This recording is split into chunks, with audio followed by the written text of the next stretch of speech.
What's up, everybody, and welcome to Growing Up Gaming, your weekly podcast where we meet a new person of the internet to discuss their childhood with gaming and how it inspired their lives today. My name is Mitch Power. Again, thank you guys so much for returning each and every week to the show. Hope you're subscribing there on iTunes or Google Play or Spotify or YouTube. However you're getting the show, I really do appreciate it.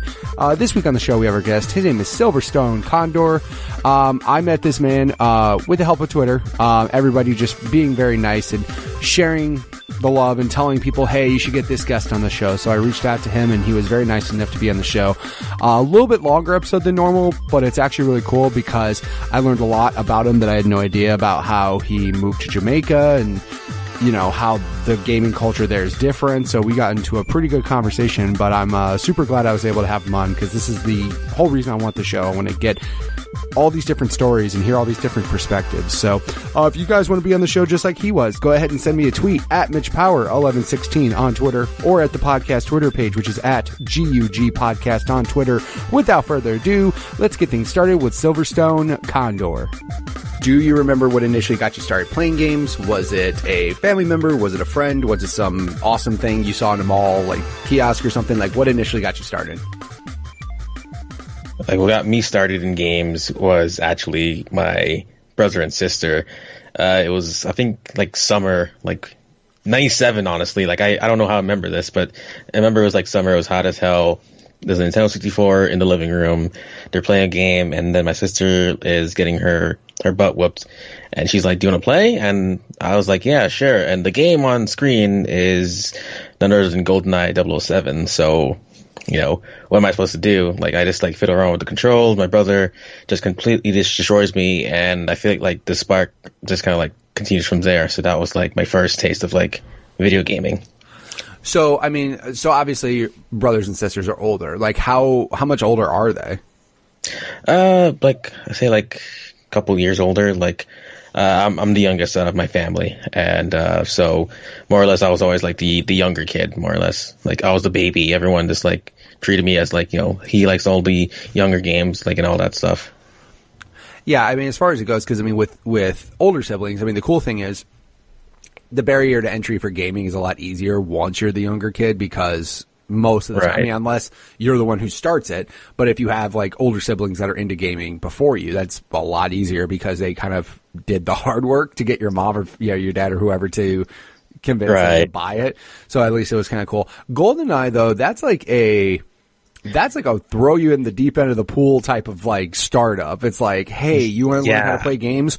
Here's fucking competitive GoldenEye against older siblings who are just going to destroy you left and right. Like, that's not like, yeah, most people are like, hey, Mario, I played Mario. I played this. Yeah. No, it's like, I went to hell. Like, you went to Vietnam first. Like, that was a bad experience. Right. Like, no, like, they just straight up just fucking threw me in there. Like, hey, play this game. And I don't know what I'm doing, so I'm just like mashing buttons. So, yeah, I don't know, I man. mean, and the worst thing too is, I mean, especially when you're younger, the older siblings, you're just kind of somebody to shoot and target practice because you don't know how to play. Right. You're just given a controller and like, here's a. Also, too, by the way, N64 controller as your first like game controller to play with.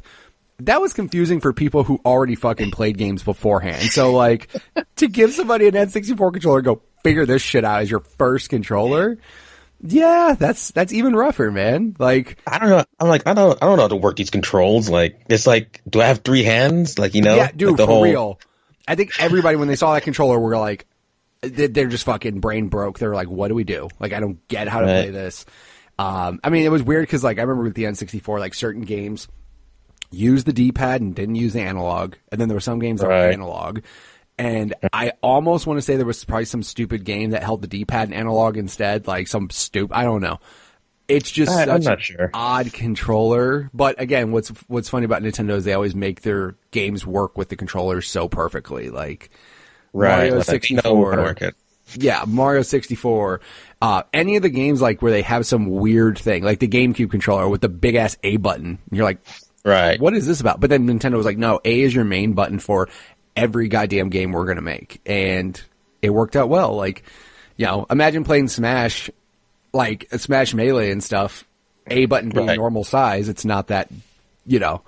I mean, it's not the Exactly, yeah. Like B wasn't used as often. A was your main button, so they had to make that the big focal point. So as far as it goes, so you had older brothers and sisters that were playing though, which is cool. Because I mean, like I said, a lot of the times I talk to guests and they're saying, oh, their sisters wouldn't have any interest in gaming whatsoever. But that's cool that, not just brothers, but also sister and everything. Did you, as far as besides GoldenEye and you getting probably completely destroyed, did they ever include you with other games as more as like something that wasn't as competitive? Maybe not competitive, but maybe like hard-ish. But like I remember I'm not sure if the N64 is like the families, but I know for a fact that my brother actually had a PS1 when I was growing up. So he had Crash Bandicoot. He had those demo discs with Tomb Raider on them.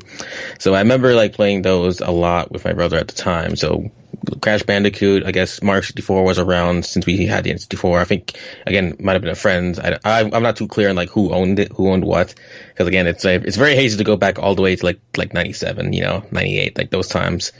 But generally, I think that the any lesser games, I don't know if they were super into Mario, maybe my sister was, but my brother was he was what the PS1 was going after, the teens, the young adults, they were going for the crazy hardcore games, we got this stuff, don't play on the kiddie Nintendo, that kind of thing. So I kind of grew up in the middle of a console war, Right. And also too, I mean, it's shitty that I won't say Nintendo has always had the reputation of being the quote unquote kids console. Very, I mean, even the Switch now, I would say, I wouldn't call the Switch a kids console because it does have, more mature rated games than probably most Nintendo consoles have ever had. I mean, fucking Doom and Wolfenstein are on the Switch, which is insane to think about. But, yeah, I mean, it sucks too because then again, PlayStation, you're right though, PlayStation was absolutely targeting more the young adult, you know what I mean? They wanted that edgier crowd. They wanted, because they were putting also too, I mean, game wise, they were able to do more than 64 was just overall, I would say. I mean, graphically, they were similar. There were some games that looked better on each system, whatever. But just the games themselves, Mario and of course all the Nintendo properties were a family friendly thing. But there was a lot of, I remember N64 had Turok, which was definitely not, not a kid game. Not a kiddie game, not even. Not at all. But then, of course, the more competitive shooters, I mean, I wouldn't say they weren't necessarily, super violent, but they weren't kid either. You know what I mean? They were kind of your PG-13 violence. You know what I mean? I felt like they never went full, obviously Resident Evil showed up on 64 eventually, but obviously PlayStation was just Resident Evil and all these horror games and all this blood and gore and violence and fucking Duke Nukem was all over PlayStation. I want to say Duke Nukem might have been on 64. Maybe it is. That's what I thought. Actually, yeah. I actually remember. I might be jumping ahead to when I got an N64 for myself, but I grew up with Quake 2 actually, as probably my first big first person shooter style game. So there was Quake, there was Doom. I think I didn't have Duke Nukem, but I knew a friend who had Doom, so I borrowed that one time. But the main game I had and enjoyed was Quake. Yeah, Quake was definitely, like I said, so, I mean, Nintendo tried, but obviously, their first-party stuff, they're never going to go nuts and have mature-rated stuff. So, I mean, N64 sort of tried. I think only Duke Nukem 64 was, the original one was on there, but, PlayStation had, so these sequels, I remember. But also Sony project, was, but Sony was, dude, and Duke Nukem was so mature rated. So bad. I remember some of those later games. I'm just Jesus Christ. But that was 90s attitude wrapped into a video game.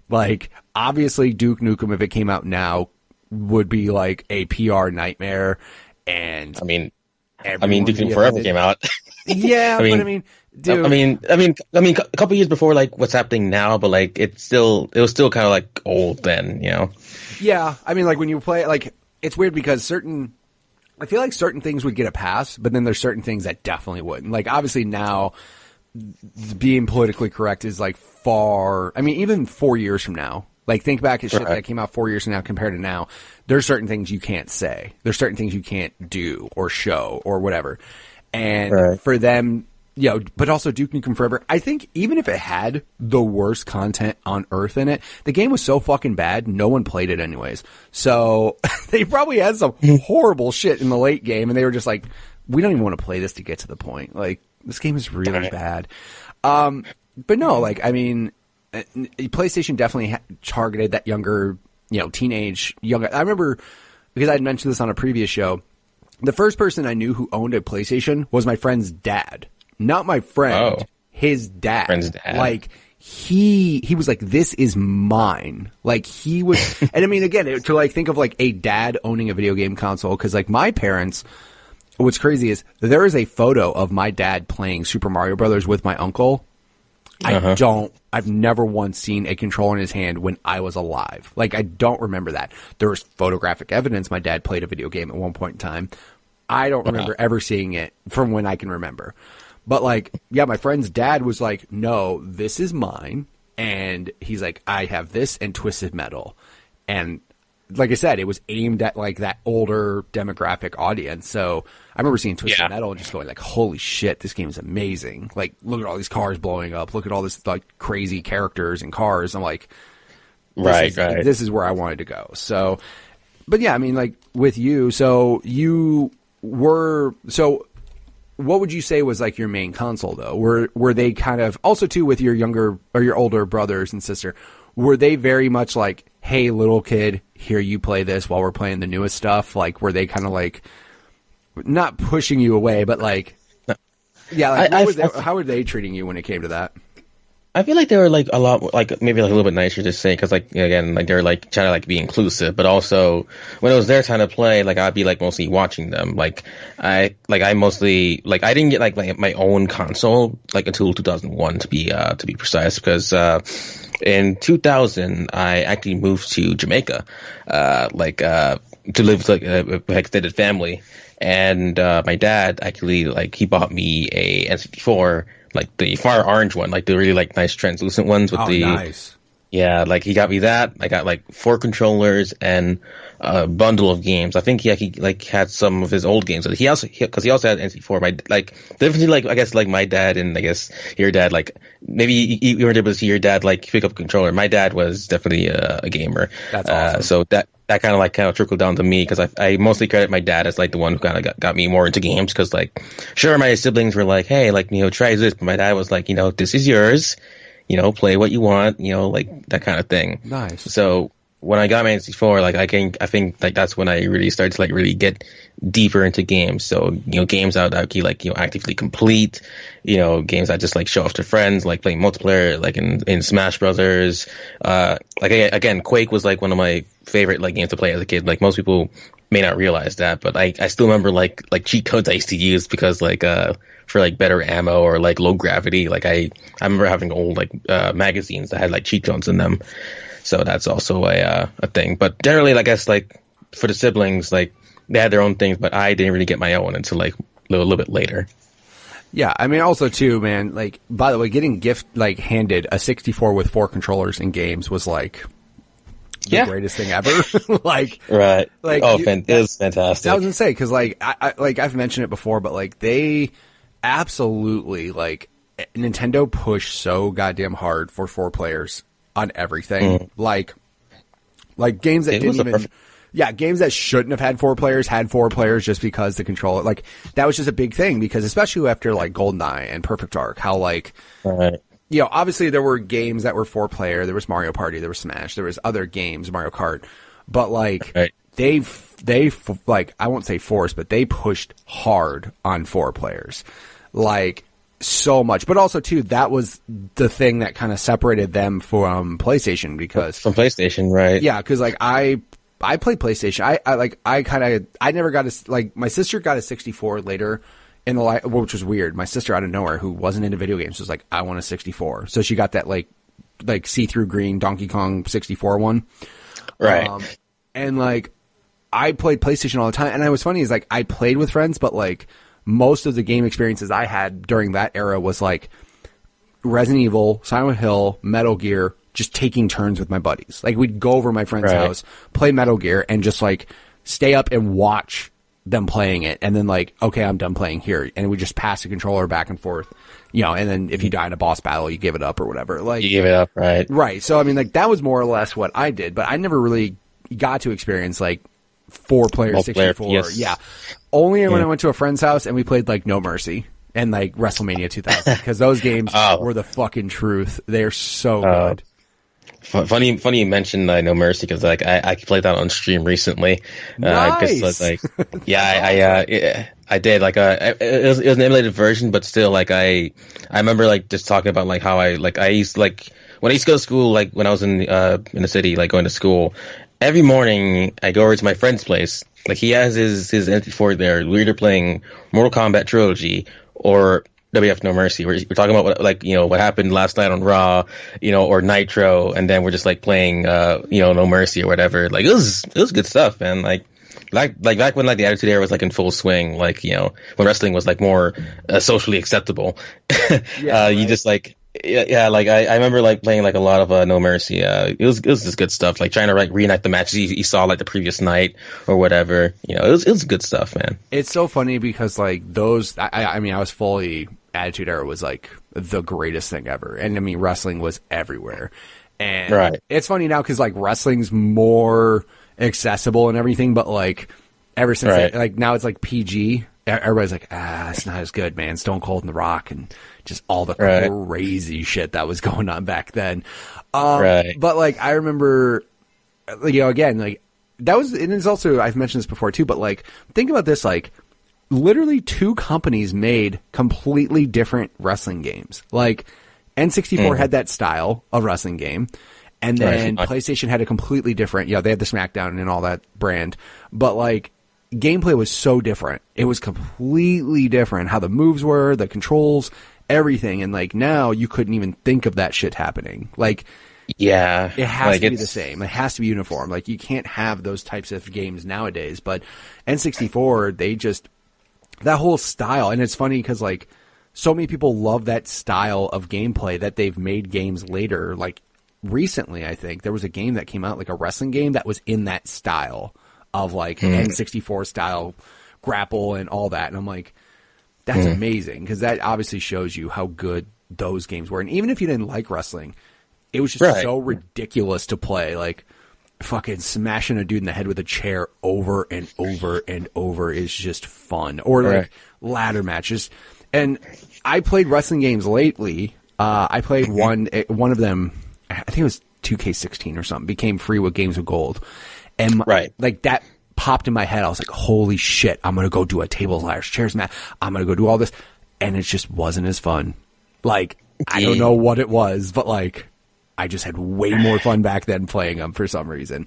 Even though like online makes it so easy to play 4 players and getting your buddies together is so easy now instead of having to all go to somebody's house. But like, it just lost its luster, man. I was like, and it doesn't feel like like obviously they went more the SmackDown road, but man, dude, I don't like them. If I could like interject with like my personal like take on it, it's that like, because like after like Ukes became like the de facto one, they kind of like made the same game for a very long time, and most people would like wanted to like see like new changes to the engine, or like just go back to the Aki style of like of wrestling games, because like when I got back to it like this past week, and like I was looking at the character creation system, I was like, there's like so many layers to like the moves that you did.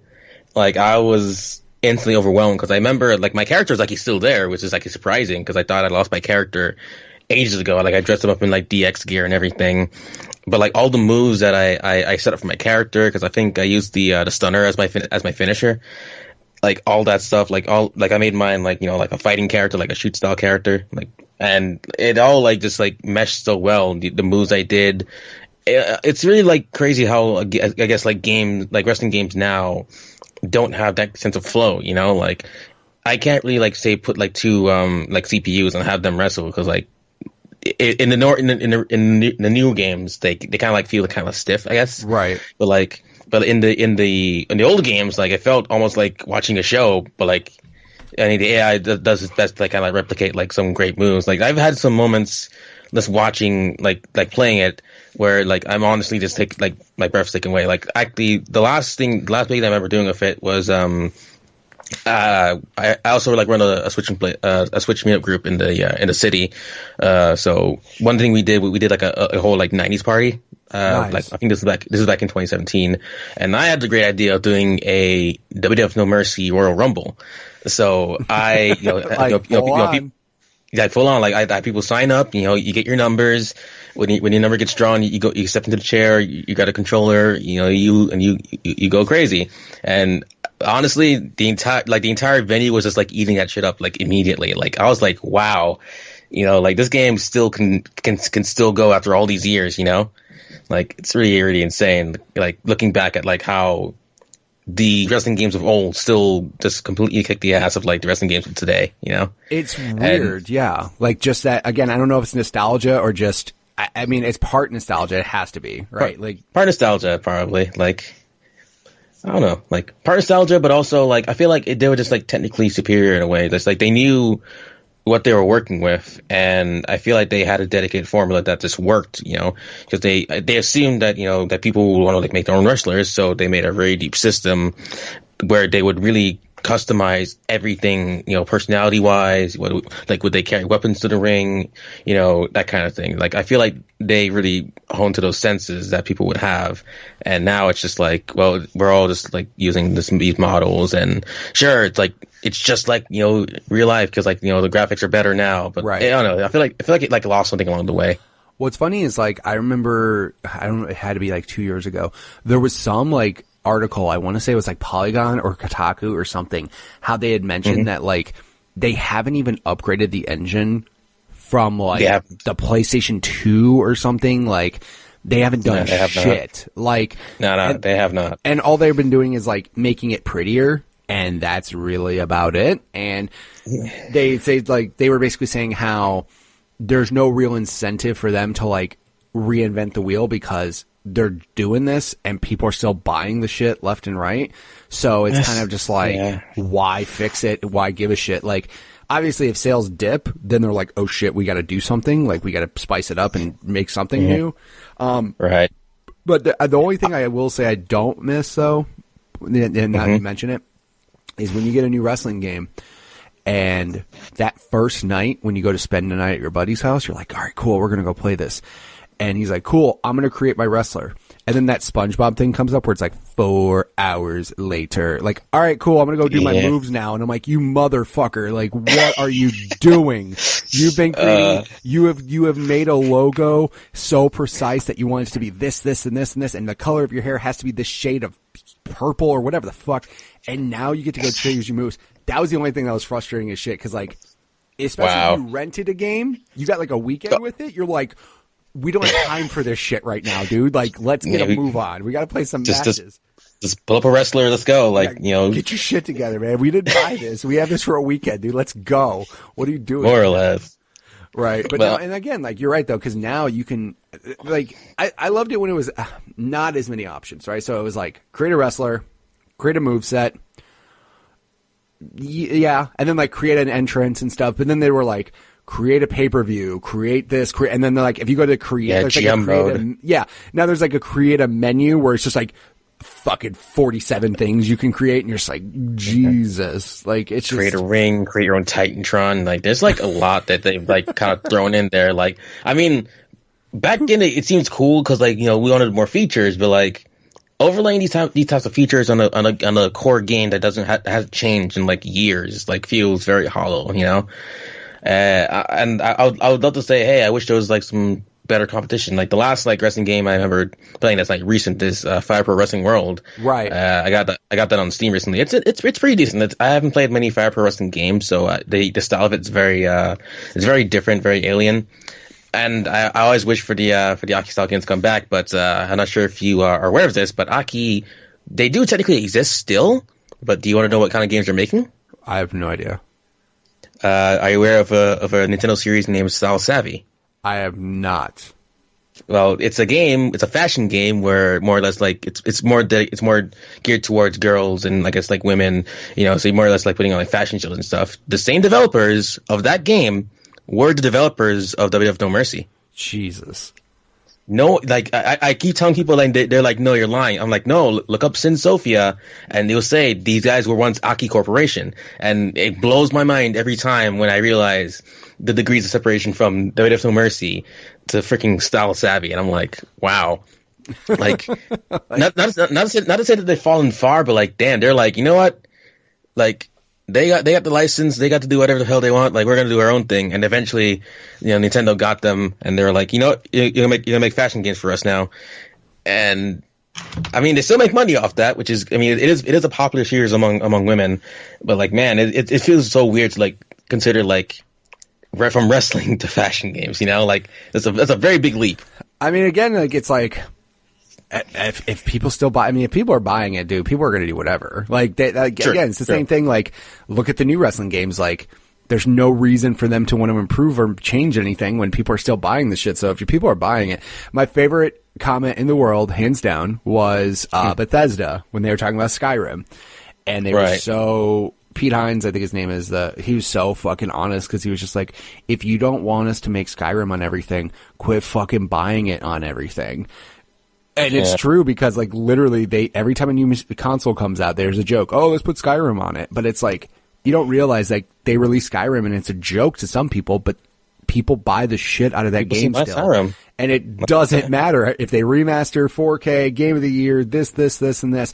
People rebuy it, and they're going to keep putting it out on every console if you guys will keep buying it. So, man, those fashion games, dude, they might be making them bank money, and they're just like... Man, possibly, yeah, shit, man. More or less. You wouldn't be, I wouldn't be surprised. Yeah, I mean, obviously, I don't think they're making as much money in the States or in the, here. Maybe they are. I don't know. I don't know. Like I mean, the series is still ongoing, which is interesting. Like, it started on the DS, now it's on the 3DS. Like, I don't know if they're ever gonna like make a Switch game, but like, I'm sure they're around. That shit's gangbusters. I bet that shit is like blowing up in Japan because, like, again, like. Some games over there sometimes translate over here, and then sometimes they just don't, just depending. Right. I mean, I've seen some games that are on, like, the Vita that are just, like, highly inappropriate here. They're, like, very, very Japanese. Like, and I know you're talking about, like Valkyrie Drive, Terminal Girls. I've seen them because I know friends of mine who were, like, Vita, like, just lovers in general. Like, and I don't know, like, they're the games that just don't translate very well. Like, I've kept like a close eye on them to see like, how would they translate to American audiences? They got here and it didn't come over very well. They lost something or they got blocked. Right. I almost don't want to see the people that go and buy those at a GameStop and they're like super psyched. I almost want to avoid that. Like, I see. I'm gonna hang out in here. I don't know, man. There's probably some weird, but again, everybody's got their weird thing that they like, but yeah, like some of that, like, I can't remember the name of the game just because, like, most of those games I see and I'm like, yeah, I have zero interest in them. But there was a game, like, a PlayStation, it was on Vita. It was like a special edition that came with, like, underwear. And I'm like, all right, we're done. Let's tap it out. I'm not looking at this video anymore. I'm tapping out now. We're not doing this unboxing. This is fucking ridiculous. So, no, I'm good. So, as you were progressing, like I said, so you went to Jamaica, which is also like, right. So how was gaming there compared to so where were you before? I lived in New York City. So, I lived I grew up in the Bronx, like, with, my family, my parents are Jamaican. So they came here from Jamaica. They got naturalized. They became citizens and they settled here.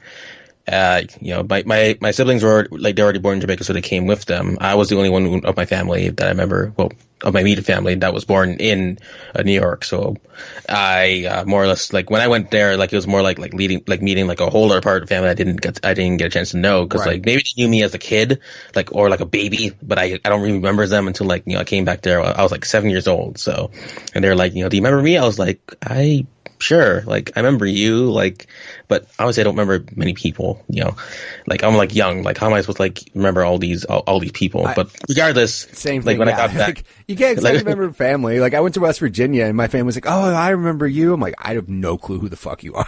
Like, I don't know anything about you people. Man, I try to be polite about it, like, I was like, yeah, and I'm like, in my head, I'm like, no, not even. But like, when I got to like really meet them, like I guess gaming there, like it kind of like was like growing in a way. Like most people know Jamaica, touristy, Bob Marley, reggae, all that stuff. Like, when I was there, like, the facade like of that, like, because I remember that from like all commercial stuff. Like I understood how like kind of like growing up in Jamaica because I went to school there. So I like full on like lived there for like 10 years. Saying 10 years. Like I came back to New York for like holidays and such. Wow. To like my people. But like I lived there. Like I was like more or less like growing up, seeing how the news is and everything like that. And gaming was actually a pretty good part of my life there because at the time, like there, like the even though like the GameCube and the PS2 were coming out, the Nintendo 64 was like really popular in Jamaica. Like most people don't even realize it because Mario 64 is very popular. So is Smash because Smash is very popular. Like there were like neighbors that I had who also had systems, and I remember every so often I'd go over there, we'd probably like swap cartridges and we play games against each other, and there's always like since I was like young at the time, like I lived like in a room that on the side there was like a window there, so imagine like me inside my room and there's like three dudes outside, like there's controllers like going through the window and they're like trying to like squint through like to kind of play games. Like it was very renegade. I'd say, like we're all just having fun, having a good time, and I feel like at least in my neighborhood, I was like the central like gaming enthusiast because like I knew about like these games that were coming out at the time. So like I had magazines. I had my dad who was like telling me about these things. I think when we first got our cable hookup, like I found G4 for the first time. Well, back when it was like a Tech TV.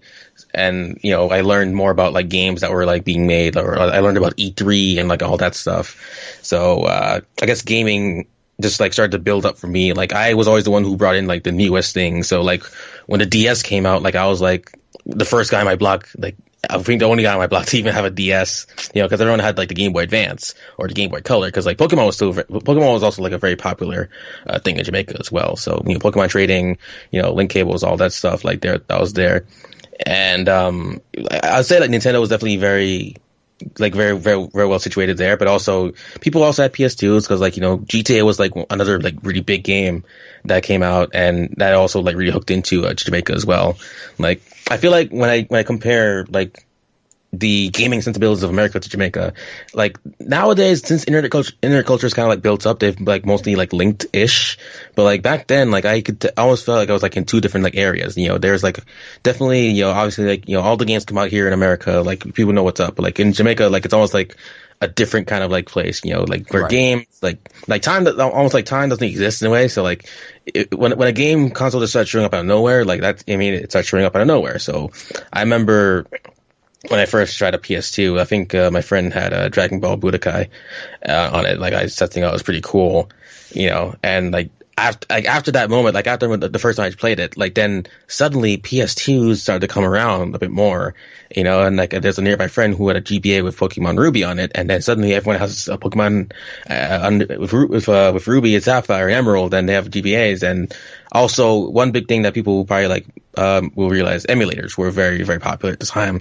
And if you were a lucky kid with a flash drive with an emulator and a couple games, any like laptop or computer was like just filled with games. Like computers are very I wouldn't say they were like scarce at all, but like whenever we went to like the library, we kind of like were like very sneaky, trying to like use the computers there to play games. Like or if they didn't have like any like emulators, they'd probably like go on like CartoonNetwork.com or Nickelodeon.com or Miniclip, because internet games are still pretty popular then, so there's like a lot of like gaming history. Like I'm kind of like going like back and forth between different years, but like I saw it like develop like a lot. So it's really crazy to see how things have gone there. Like and there's even like some, I guess like some like mild gaming lingo. So for example, like if people ask you like did you zero the game, like people mean like did you 100% it, like 0-0, like Right. 100%.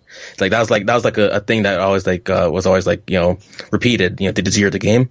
And I was like, yeah, like it's like, are you sure? Like completionists were like very like widespread in Jamaica. That's also a good thing. And of course, nicknames and like people would call it like a game head or a Game Boy. It's like that was like the thing. It's very, very funny just like, look back at that, now that I realize, like the history of like gaming where I was living. Cause like, I feel like my gaming upbringing is like definitely different from like anyone else's. Cause like, people here, they'll have like their GameStops or EB Games, I guess, or, Blockbuster, like, just like renting games. Like me, I had just had, I more or less like exported what I had and just like brought it to like my neighborhood. And, I was like a central arcade in a way. Yeah, and the other thing too that helped too. I mean, your dad like being involved in gaming. You know what I mean? He wasn't shunning it. He wasn't trying to keep you from it. He wasn't trying to necessarily encourage you. Because some parents are out there and they're like, "I wish you'd go outside and play and do sports instead of this." Some people, their parents aren't as encouraging, whereas some other parents are like, "No, absolutely do it." Or especially if they're into it as well, that's even better because they're gonna want to help you in getting those things that make you as happy as possible.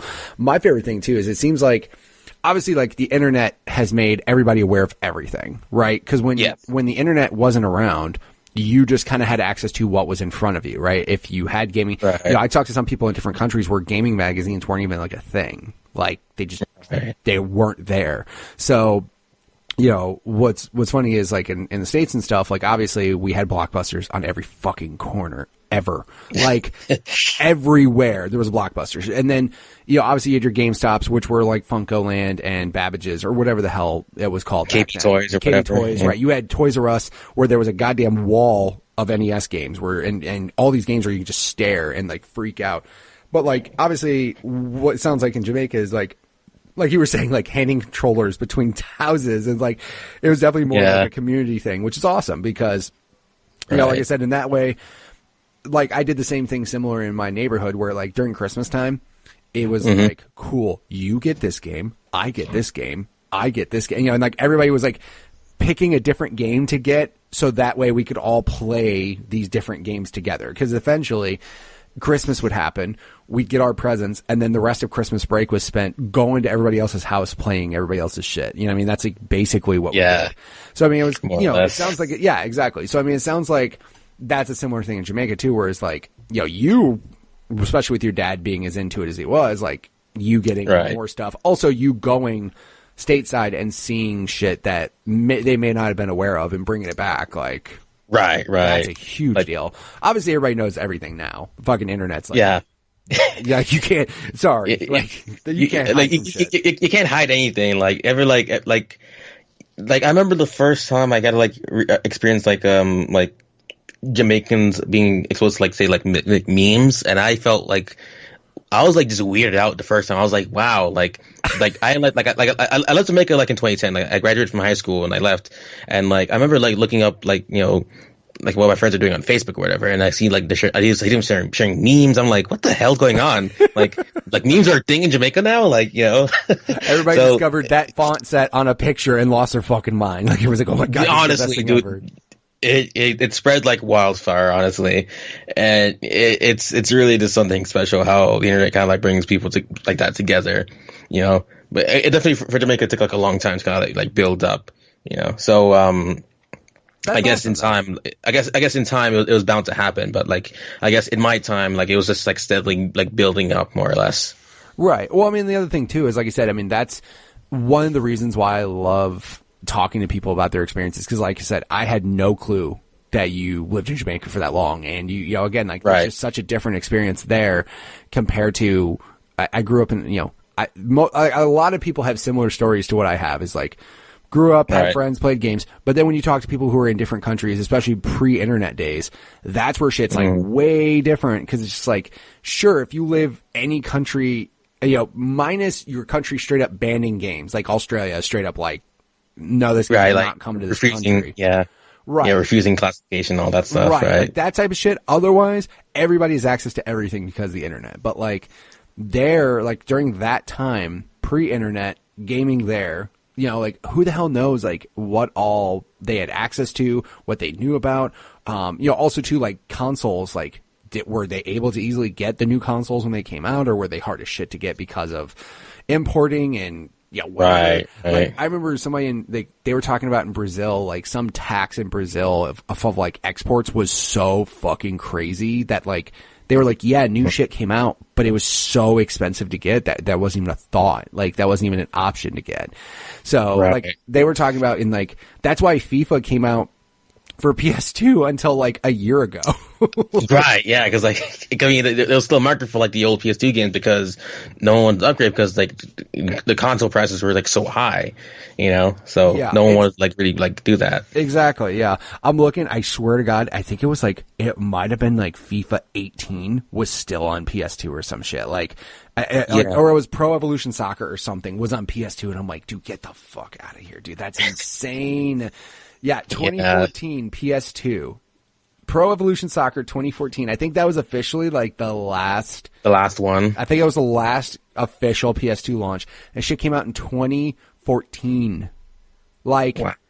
That came out September 19th of I'm sorry, not 2014. It was 2013. September 19th, 2013. But at that time, like 360, PS3 were fully in effect. Yeah, it still came out on PS2, but I remember like working at a video game store. The Madden and FIFA were always the last two games to ever come out on a console, like ever. Like they were always the final ones. And again, it was just, whatever reason, like they still sold well in the old consoles. So, as far as it goes with like gaming and everything in Jamaica, was it similar as far as what people were into, like gaming wise? Cause obviously you were going back to the States, so you were catching what people were more interested in there. Was there any different culture as far as like what was more popular in Jamaica compared to the States?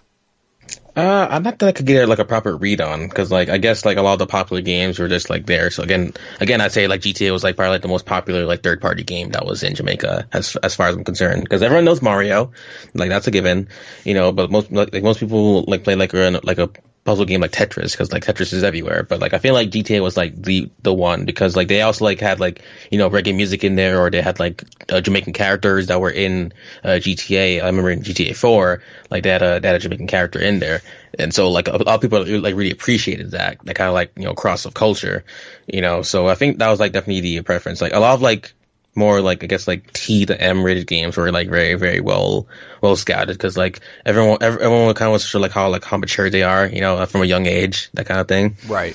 And so like they're like like I can like they're showing off these cool games, like look at this, look at that, and all the while trying to like hide it from their parents, because they want the parents to see like all this stuff. Cause right, especially GTA. Especially GTA. Like you don't see them like beating on with hookers and like running people over in cars. Like one thing to also know is like Jamaicans are super duper Christian, so like there's like churches like everywhere. Like I think like there's like a record or something. Like they have like the most like churches per square mile, something like that. And parents were like very cheap or something like games, because they feel like think like games are from the devil and blah blah blah blah, like like I've had that talk before, but like I've already showed it off, like I was like, yeah, sure, like like they like next thing you're gonna say that Pokemon's the devil, Yu-Gi-Oh's the devil, like I don't know, man, like I've gotten like used to that like over time, but like they were still like hooked into like mainstream culture. Like sure, parents were never gonna understand, but the kids and the teenagers and the young adults, like they knew exactly what was up. And so gaming more or less was on their backs. Like they brought it up to be more what's the word looking for? More respected, more more widespread. So now like I think recently like I've been checking people out. Like they're like Jamaican streamers now. Like people streaming games. There's like fighting game tournaments. There's like a lot of like of the culture that's kind of like brought up. And I remember like again, like I feel like I was like one of the people who was like, always like a gamer from like start to finish, or continue to be like a gamer. And seeing how things have been like growing from strength to strength has been like really amazing. Cause, I know like when I was in high school, like I think also a big thing that was kind of building up, like in high school, I remember playing like a lot more MMOs, because, that was like a great way to like really connect with people, outside of the country as well. So if you, had friends in America, you say, oh, like I know this person from X country, so it helped really like bridge more of a gap, I guess, between people. So MMOs were also like, I guess, a big thing, but mostly I guess around on like high school people. I remember, I think Ragnarok Online was like a big one, and MapleStory was also pretty huge back then too. Yeah, I mean, like especially especially when the internet happened and MMOs were definitely, because there was obviously multiplayer games prior to that online, but like MMOs, right, straight up were taking you away from your current culture, your current life, your current good times, bad times, whatever. It was literally putting you in a completely different world where you were experiencing a completely different experience with different people all over the place. So, I mean, that's awesome for a culture like that to not just, stick with what they had, but also experience everything else. Also, though, that thing was everywhere, dude. Like, GTA was fucking everywhere. Like, I remember that being the PS2 game because there was a point in time where I didn't play video games. For about 4 years, I skateboarded, and I didn't give a shit about video games. I was like, I just don't care. I was more into skateboarding, but like, went to my buddy's house, saw GTA 3, and was like, wow, look at this shit. This is insane. Also, completely that game that you don't want your parents catching you doing, because not a good look for you to like have sex with a hooker and then kill her and get your money back. Like, most parents aren't probably going to be cool with that, especially in Jamaica, where it's like a very, very religious culture. So, yeah. But I mean, like that sparked some interest in gaming, but also too, that made some people buy the console. Like, that was the game that was like, this is where gaming's going to go. And then of course everyone and their mother tried to copy it. But I mean, it's cool though, like I said, now that, I mean, again, the internet made things so widespread and so known that it would be hard for you not to know what's going on somewhere else in the world. Again, certain games work better in certain regions, and I understand that. Madden isn't selling too well everywhere else besides North America. North America, like at all. I remember bringing Madden to like I had Madden 07 on the Wii actually, right? And like no one knew what the hell was going on. Like the only person I think I could play the game with was like a neighbor who has like been in America before. They're like, oh, like I like watching it. I like watching the NFL. So like I'd always like, it's always like Jets versus Patriots, because he liked the Patriots, because and God, yeah, I know, right? Like I think like trying to really show them like how, like I feel like it's like kind of twofold, because like how I can't show them football, same way like I understand how to play cricket actually. Like I never like really liked baseball, but I loved cricket as a kid. Like I grew up playing it a lot, and then showing that to anyone I knew in America, they're like, what the hell is that? And it's really weird. There's like a bit of like a yin yang kind of thing. Like I can't tell you guys, like I can't show you guys football, but you can't really show me like cricket. Well, I'm easy because like you can't show them cricket, more or less, because there are a lot of like differences in like I guess culture. So you guys have baseball, we got cricket. You guys have football, we have football, which is soccer. Right. Was FIFA there like huge? Oh, absolutely, absolutely. No, not even without a shadow of a doubt. FIFA is like the worldwide like game that EA has. Like everyone loves soccer, everyone has like a favorite team, in like a favorite like country that they support in the World Cup, favorite like team in the Premier League in the UK. Everyone was like crazy for soccer. Like I think I've owned at least like a couple of soccer games in the past. Like the one I remember playing the most was actually on the DS, because like the DS was like my console, like my platform of choice when I was like growing up, because I was like a huge portable gamer at the time, because I feel like it was my best way of like playing games, because like I loved the idea of like taking my games with me along the way. Like I didn't like playing games at home too much, because like it's great to like have like people at home just like play each other, like, but whenever I play solo, I'm like, what, I could just like I can play this anywhere I want. If I could play this like anywhere I wanted to, it'd be great. So to have the Switch like nowadays, like the Switch was honestly the console I dreamed of as a kid growing up in Jamaica, because like I wanted to have like that kind of like big adventure on the go, like if I can imagine like my younger self playing like Breath of the Wild, at that age, I'm like, wow, like things could have been like so different. Oh my God. Yeah. Like the Switch is like literally a godsend. Like it is, as far as it goes, it is literally the game we wanted, or the system we wanted forever. Like the DS always had like, and I will say the DS was definitely probably the portable console I played the most. Like I had Game Boy Color for Pokemon. I didn't really do Game Boy Advance because, again, I wasn't into gaming as much then. But, like, when the DS came out and I was playing all the new DS shit and all the Game Boy Advance shit I missed, like, that console got worked. and I was in love with it, and I played the shit out of it, and I bought that garbage-ass original DS that is such trash. And I have all of mine. Oh my God. You didn't like, you know, okay. I feel like I have like a weird love for it because like I had it the most before I got a DS Lite because I didn't have money to like really buy a new console. So I was like the one that like, of course in Jamaica, like, to buy new consoles, you have to like either like know someone like living in America. Like we say like, like, do you know someone in foreign who can send you like something, back in a barrel or whatever. Like, right. Sure. My dad could like, could buy me games like that. That was my lifeline. But them, if they broke something, like they're screwed. Like straight up, like they have to like either find a way to like buy like because local shops also like had the things, but they were like super pricey. Like and oh yeah, like absolutely, like again, like the price disparity from like U.S. dollars to Jamaican dollars is like huge. So like buying games like in a game store was like alien to us because we normally it was like a hand me down or a gift from a family member. So more or less we had to like take care of our stuff, and I was very adamant about like never sharing my DS because like I knew people who were very reckless, and I knew if that was broke, I'm not getting a replacement for like at least like 6 months to a year, right. Or the next time I could see my folks in America. So I was very like I was supposedly the mean kid, but like, I'm not a mean person. I'm very like this protective. Like, yeah, exactly. Like, that makes sense. I love the fact that I can like bring these games to you guys, but you guys act like almost like savages when like I bring you something really cool, and they're like let me play. I'm like like calm down, like seriously. Keep your grubby hands off my shit before you break it. I will show you. Right. Here, I'm nice enough to show you, but also no, it makes complete sense. Like especially when it's such a hard get, because like supply and demand. Yeah, if you want it, you could pay a lot for it. But no, it makes sense. But yeah, I wouldn't consider you again, when you're a kid and you know another kid like that, yeah, you probably think that kid's a dick. But as an adult, I understand. Like, funny thing is, like, actually, when I first got my DS, actually, when I was able to bring it back the first time because my nephews, they spilled orange juice on it, and I was like, that was like literally like the day before I was supposed to like go back to Jamaica. I was like, no, like they're gonna think I'm a liar now because like I'm gonna bring this back because I got it for Christmas for my dad. They're gonna think I'm a liar. I had to wait till like April to get a replacement. Oh my god! And I was like, see, I wasn't lying, because I'm like, I was saying, look, I'm getting these cool things from America.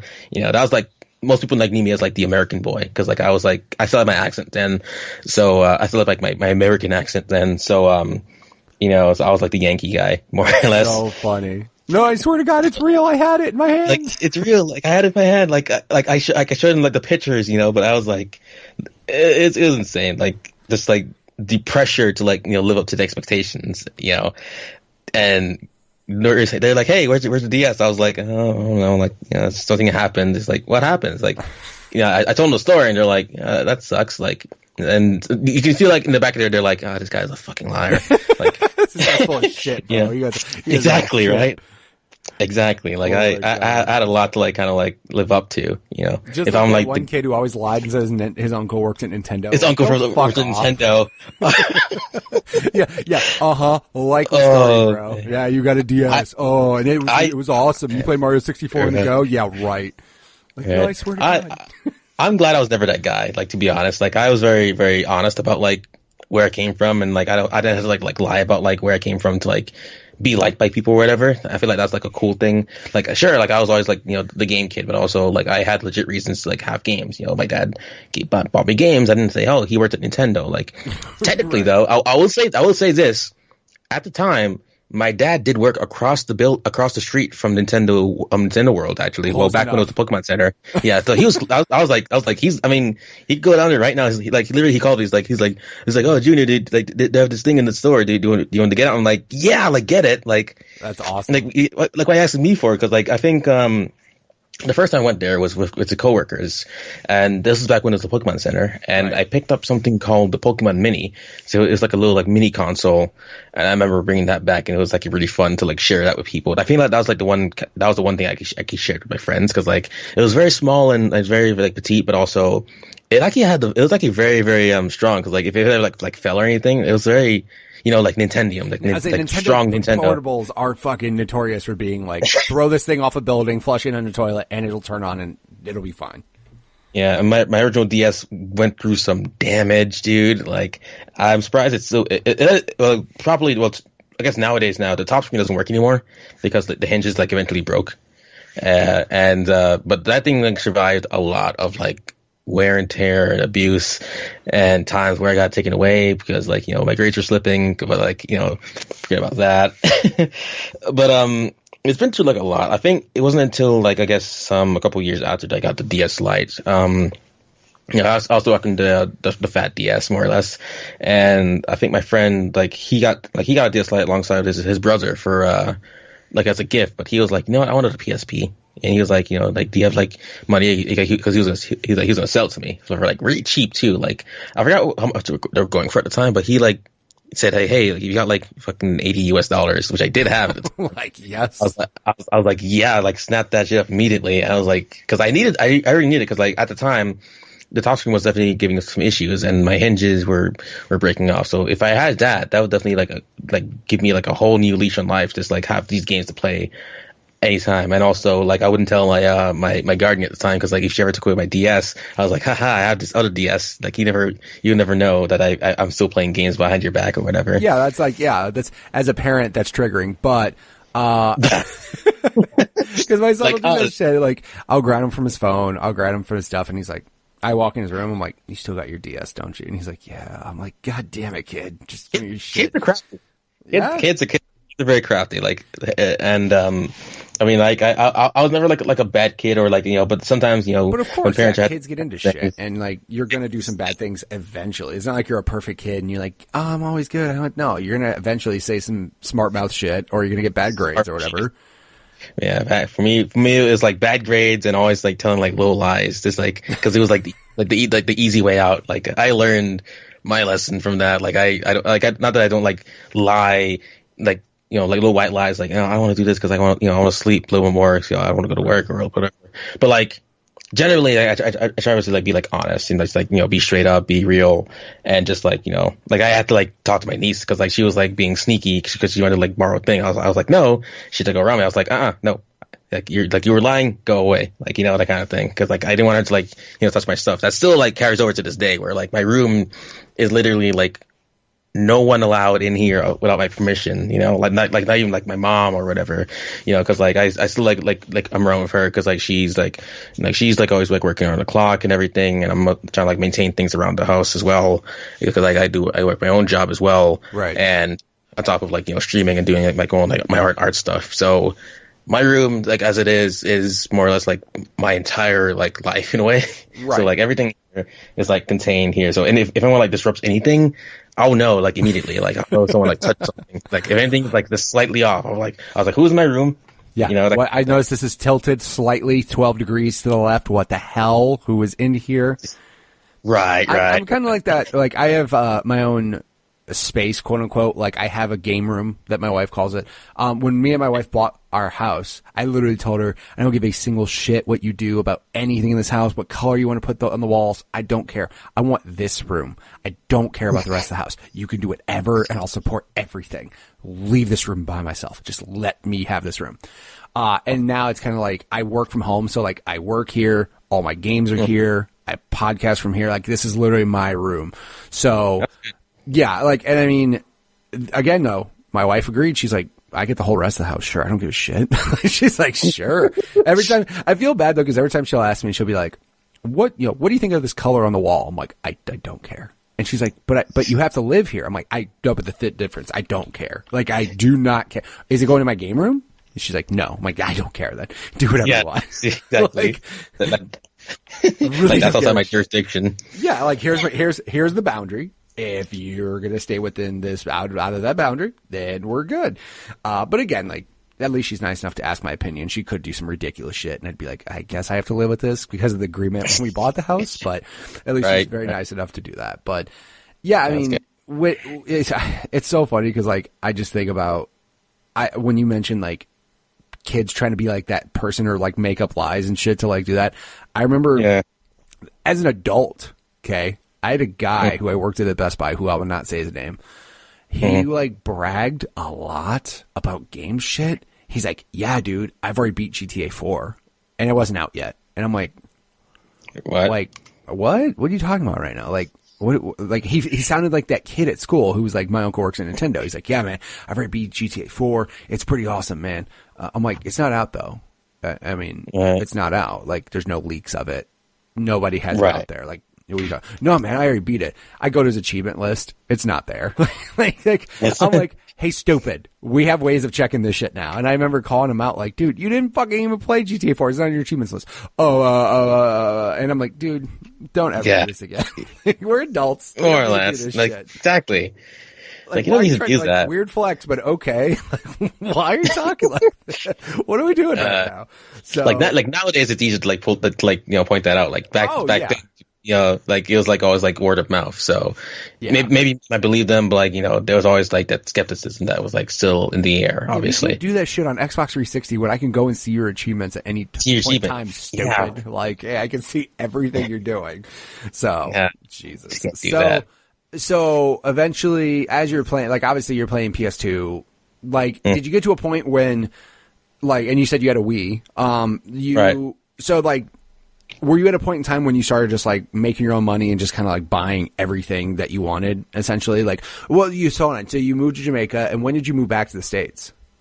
I moved back to the States in 2010. So like I was done with high school, and what actually happened, I kind of did like 2 more years of high school because I need to do like proper college prep. Like, even though I did like these big like Caribbean exams that happen all across the Caribbean, and I did well enough, but like I was like, I didn't want to go from college from there. Like, I kind of wanted to like be sure that I'm properly ready for college. So I did like another year of 11th grade and then 12th grade and then into college. But in between that time, like I was mostly like, I guess, like getting my own money, because like I was like saving up like whatever I could, and more or less like buying my own games now. I think like my dad would like busy say, hey, like, there's this cool game out, do you want to check it out? But like more or less I was like in control of like the games I wanted to get. So I think the first big thing that I saved for that with my own money was actually the 3DS. So nice. I was following the news on that, because again, I'm like a huge DS guy, and the moment they revealed the 3DS, I was like, I was in. Like, I was already in from like the moment they said, hey, we're doing this 3DS thing. I was like, whoa, a 3D DS? Like, what? That's amazing. I missed the whole like glasses free 3D part. So when at E3, when Reggie's filling out the 3DSs and all the women were like walking out with the 3DSs, I'm like, oh my god, like that is so cool, It was insane. Like, it was like almost like just surprising to see like how invested, like how the product was. And I knew a friend, because like this is back when I was doing like a little bit of YouTube, actually, because I was starting to do like a little bit of videos. Like, I was actually very involved in the there was like a mini like Nintendo DSi community that was building up. Like, the DSi browser was a thing that people had, obviously, and they could like do whatever. They could like look at like different websites, but there was actually like a little like subculture there, because people made like websites that were very specific to the DSi browser settings and such. That's awesome. And like there were like there was like social media sites that we made, like little like video game sites. So some people might remember these names. Like there's places called DSiCade and DSi Plaza.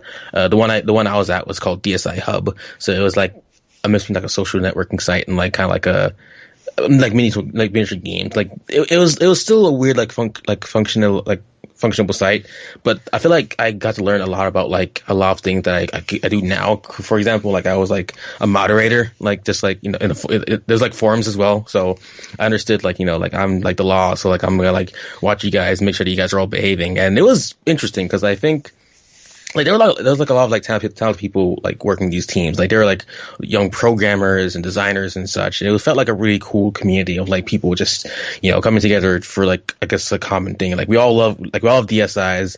We have the browser. We can all communicate this way. So it was like kind of like the first kind of like way to like communicate with like a really like tight knit like homegrown community.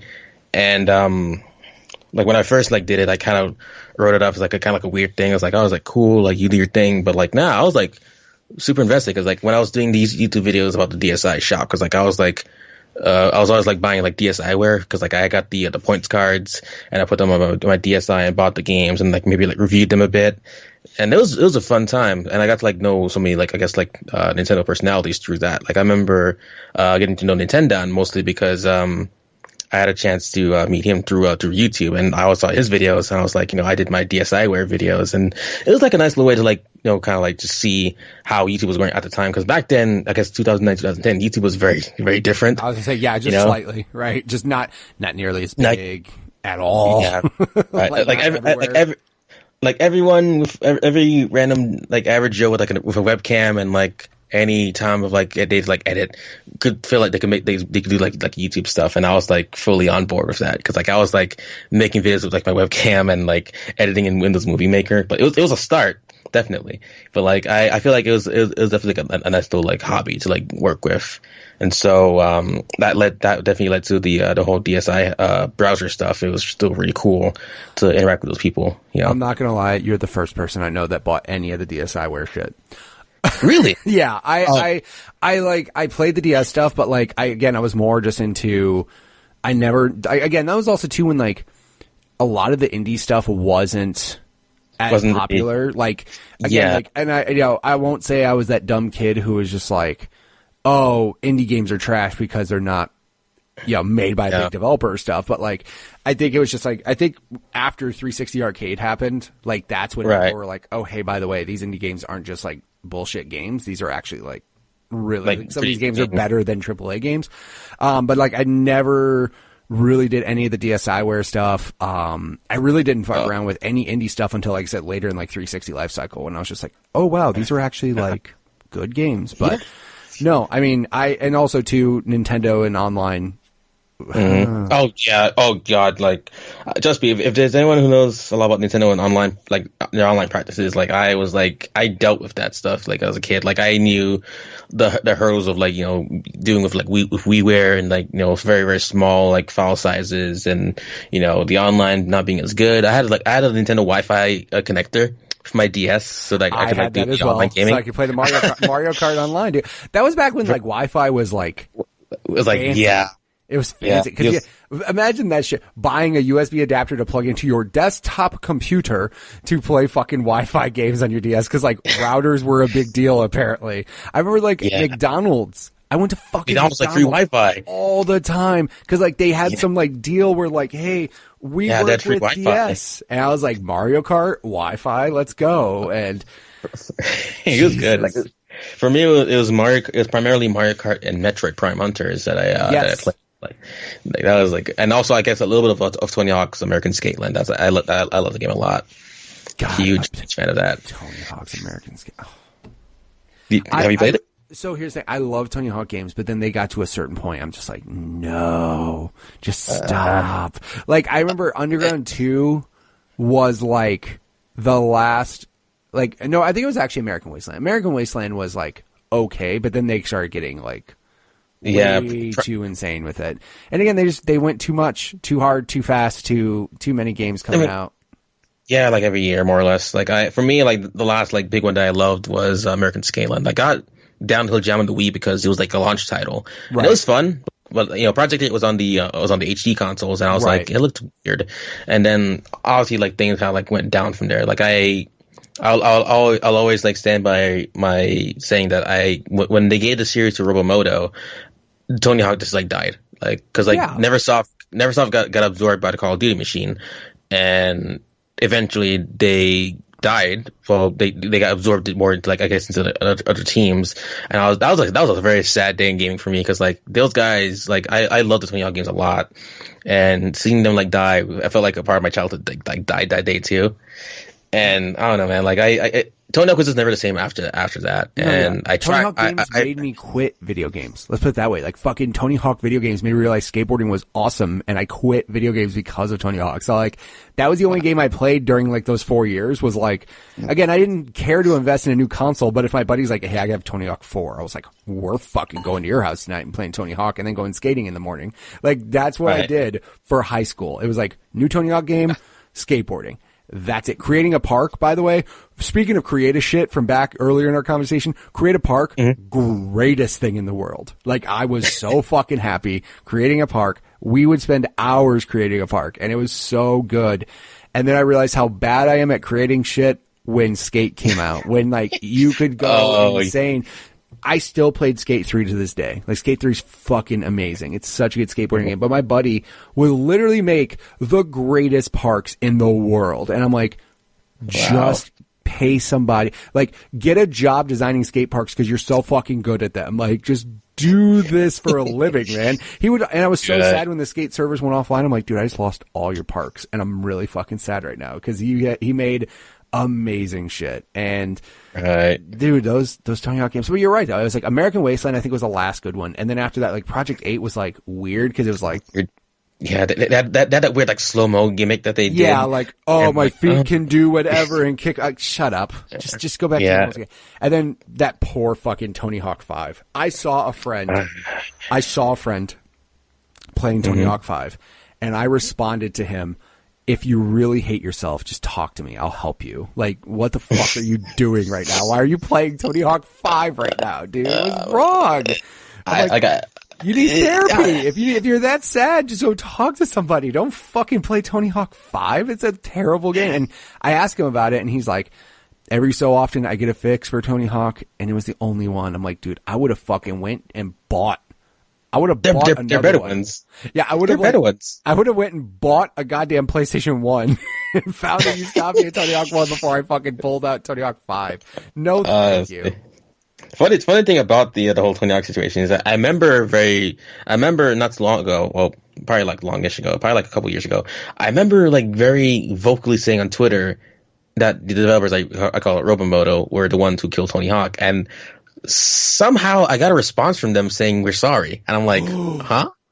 Like, no. I'm like, what the hell is going on here? Like, did someone hack their thing to say this, like they play a joke? I was like, is it them? And I was like, it's their actual Twitter.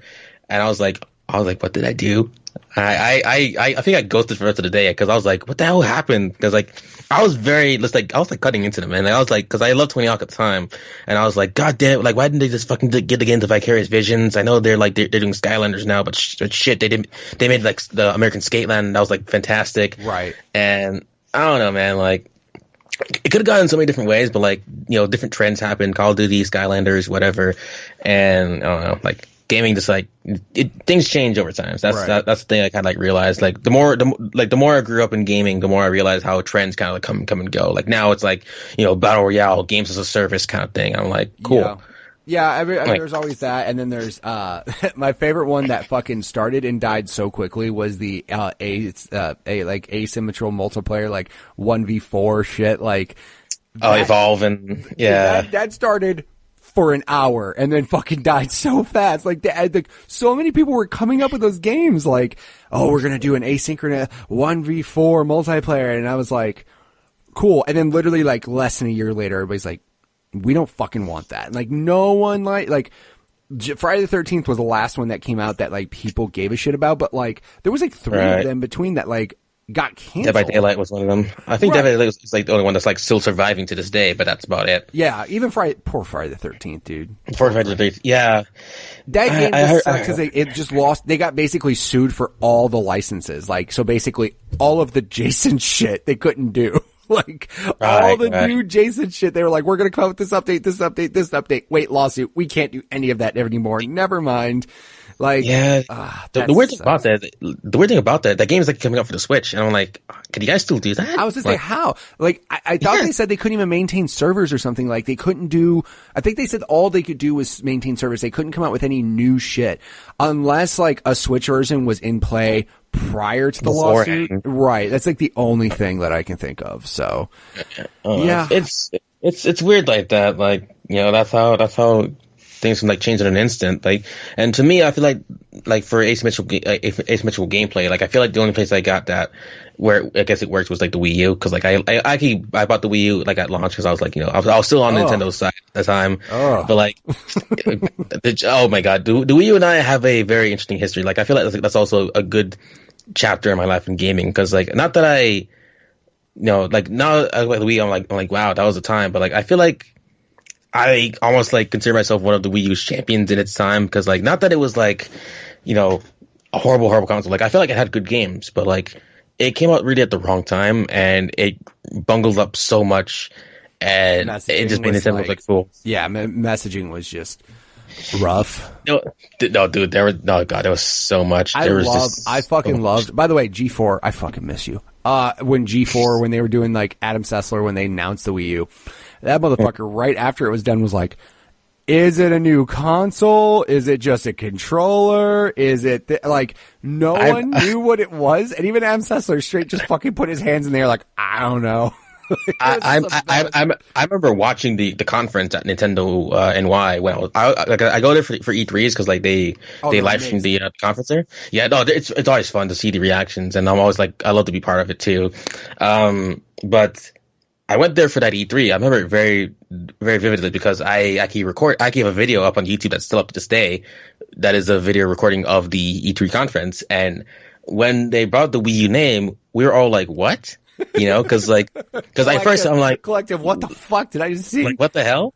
Like, it took a while to like really like to click when they said, oh, like these games are coming out for the Wii U. I'm like, oh, it's a console. And no, like it didn't click until people saw Zelda, and right. I was like Zelda, that's the HD Zelda. And I feel like people realize, oh yeah, they made so many wrong decisions in that first trailer alone, which is crazy because like. They focus way too much on the controller, and everyone like back when people were making like a bunch of like Wii U accessories, they right. had like Wii this or Wii that. I feel like their mindset was in the right place, partially because like the Wii brand was still strong-ish, right. but as a name, correct. As a name, it still was around, but I feel like they could have called it a lot of other things, like no shit, like a lot of like honestly like. The Wii U is a great like case study of like how to not launch, like how to like not like launch a console, or how to like how to not do marketing in general. Like I still like because like the Switch, when I look back, like my friends and I'm like, dude, this like none of this shit would have happened in the Wii U era. Like imagine if they had the same marketers from like back then, the Switch would have been like dead on arrival. Oh right. Like. Also, the Switch was like Wii U 2.0. Like it was what everybody wanted the Switch, right. The Wii U to be, because like the thought of like going throughout your house and playing everything on the go sounded amazing, but then in execution was like not. It was not as like. Done. Yeah, it was not like it was still tethered to the console, right? So, like I also loved off TV play because around this time actually when I got the Wii U, like I feel like it was perfect for me because I was in college and I didn't have a TV yet, but I had I had the Wii U and I just like I had my desk. I played off TV a lot. And I feel like the more stuff I got for Wii U, because like I also ran a local multiplayer club I was part of a local multiplayer club at the school, and then I became the president, like co-president, and so it was on me to like bring in like a lot of like cool new experiences. So I got like a lot of these crazy multiplayer games on both the Wii U and Wii U eShop. Like I also was a very vocal person on the subreddit because like I realized subreddit was kind of like dead, and I was like, you know what, like we could like put in some news or whatever. So I started covering like eShop games because like I used to cover the DSi shop when I was on YouTube, and so I did it like every week consistently for like a year or more. Wow. And they're like, you know what, fucking you be a mod. I was like, what? Like they made me like a mod the week before E3. So I'm like scrambling to like make sure that everything is like all right, like just make sure everything's okay. And I more or less like sold that also that E3 where they're like announcing Mario 3D World and Mario Kart 8 and all that stuff. And Smash Brothers, I was like, wow, like, no, not Smash Brothers. Like, I think Smash Brothers was like after. I don't know. But like, I think it was like, Mario World and whatever. Like, I forget what 2013 was the big announcement. Like, I think it was definitely Smash, Super Mario 3D World, Mario Kart 8, and also a bunch of other stuff I can't forget. I think DK Tropical Freeze. I was gonna say DK was probably one in there, yeah. Yeah, I think the DK one was a tough one because like people were expecting Metroid. Like, sure. Wait, yeah, well, like, most of the time when you're fucking hoping, praying for like a certain game and it's not that game, people get pissed off. Example, Skate 4. What the fuck, EA? What is wrong with you? Every time I like, dude, here's what happened. Skate 3 servers went back online a week before E3 out of nowhere. No announcements, nothing. Somebody in the Reddit was just like, holy shit, Skate 3 servers are back out of nowhere. And everybody's like freaking out. They're like, holy shit. Skate 4, here we go. They're going to announce it. They're going to, and everybody's freaking out. And then I watched the E3 conference. And then when they said, we're going to end with Anthem, I almost flipped a fucking table. I was like, you gotta be kidding me right now. You really didn't say a word. And then Xbox, when they teased like the skateboarding game, I knew it was Project Session because I backed it on Kickstarter. I'm like, that's cool. Really? Yeah. Like, again, I'm huge into skateboarding games and I want good ones. So I'm like, I was about to ask you, like, are you gonna pick up Session? I was like, yes, I didn't know it was like it was a Kickstarter. Yes, it is fun. It's definitely different controls and stuff. Quite fun. Mm-hmm. Animations are it's still being made, so I'm like testing and stuff, but it's promising. But no, like I knew it was Session. I knew it wasn't Skate 4, but I knew the internet was gonna fucking lose it when they realized it wasn't Skate 4. I knew it. I was like, oh, this is awesome for Session, but it's gonna light EA on fire to the point where every time you go to EA's Instagram, every comment is please make Skate 4. Like that's all people give a shit about, and EA's just like Anthem's fun. Like, fuck it is. No, it's not. Like BioWare is like BioWare is like eating not themselves really. up. Like BioWare is like eating themselves. Like I don't know, man. Like it's insane. BioWare. Like that article that fucking Jason Schreier put out is like heartbreaking to like read. You're like, oh, I read his book too. Like Aki got his audiobook for that. Blood, Sweat, and Pixels, and like. The part where he talks about Star Wars 1313 and how LucasArts closed down, like that shit was so sad. It's like sad. that was like honestly, that's insane. Like I feel like that was the moment where I realized, I can't like, because I was at the time I was in college, I was like, trying to be like a game developer, but my majors, like it was very tough to get into the game majors first and foremost. So I did something that was kind of like production, and production sucked because it was like mostly business, and I don't like business. Like I'm not an accountant or anything. I don't crunch numbers. I like, I'm a creator more or less. So I like doing art and such. So I transferred out of that into like a different program that would allow me to do game stuff, but also do like more like art stuff. So I did like, writing and, performance and all that stuff, but it was good. It was good. That's what I studied in college while I was like, playing games and stuff. And, like I feel like, once I was able to kind of like really branch out from that, like I realized that, working in the game industry is tough as hell. Like I feel like it's like I've known friends of mine who bounced from company to company, or they decided to go indie rather than go to a AAA company because they know that it's just not good for people at all. Like I'm very adamant that people realize like, hey, like the games that people make, like sometimes like it's fun or sometimes it's not fun, but like they give so much like to get this game done. And if a game bombs, like it could kill like a whole studio. Yeah, like, straight up. It has killed studios. Right, it absolutely has. Many studios. Yeah, it's murdered studios, which is unfortunate. Like the one thing that pissed me off more than anything lately is people bitching about certain games going to the Epic Store on PC, right? So here's my thought process, okay? I get it. You're pissed. It's not on Steam. Real quick, that company probably received a check from Epic Games that probably enriched the lives of their employees that need that kind of income to be a company still. Like, I'm sorry that they put out a game on that. It's not like they did this shit for free, right? It's not like all of a sudden they're like, Borderlands 3 is coming to the Epic Store for 6 months because fuck you, Steam. No, Epic was like, here's a pretty cool check for however much money. This will help sustain your company for a longer period of time. Like, again, as a adult who understands financial things, it's like, hey, I get it. They took a check because like they're not, especially like some of these companies like, Metro, they're not like owned by an EA or any of that shit. So like they need this kind of money to make themselves stay around longer. And I get that you're pissed that it's not going to be on Steam, but you're going to say no to the game because it's going to Epic Store, and you're going to fucking shit on the company. And they're just like, hey, real quick, guys, like, we're just trying to, like, what was it? Borderlands was even like, hey, real quick, 2K made this decision. Because there are like publishers. The publishers, like, we're fucking making the game. So you're going to like fuck over the Gearbox and all that because of a decision 2K made financially. Like that just, I don't get it, but. All right. I feel like I've had my take on it because like I actually talked about it on Twitter not too long ago. Like I always like just like sometimes when I'm like in the mood, I'll just like spread off about like what I think about certain things. Like I know one person was talking about the whole thing. I was like, for me, like I'm always like, developer friendly. So like the developer split was like always like a big thing for people. Like they're giving 88% versus the 88-12 whatever compared to like Steam's like 30% cut. Like I was like, you know what, whatever gets the developers paid, I'm for that. For like fine. Like the reason why people are built up a stink is I think it's twofold. One, PC gaming, they believe it shouldn't be exclusive heavy because like they everything should be on PC. There's exclusive for consoles. Like we're the PC master race. We don't do exclusives. And I'm like, whatever. And the second thing is Epic. Fortnite money. More or less, like they know for a fact that Fortnite made them like gang loads of money, and now Epic has the means to throw around that money. And now that they have a game store and everything, and people just don't like the fact that they built up that cash flow and are just using it to like split PC gaming, as they're saying. There's a lot of like talk as to like what this means. People were like also like weaving in like different narratives of like, oh, like because Tencent has a stake in them and China's bad and blah blah blah. I'm like, oh, damn, like.